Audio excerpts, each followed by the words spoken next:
No niin, morjesta. Leivinuunin lämmitystä ja koitetaan vaikka pizzaa tuossa harjoitella, miten se täällä onnistuu. No niin, nyt täällä hiilet on tiputettu ja 250 astetta lämpöä. Kokeilupizza otti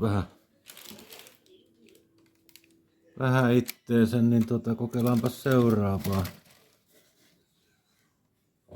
Josko sieltä nyt tulisi saalista. No niin, nyt siellä rupeaisi näkyvä oleva valmista, niin ei muuta kuin otetaan pois ja käydään käsiksi. No niin, siitähän tuli hyvä. Oikein rapea pohja.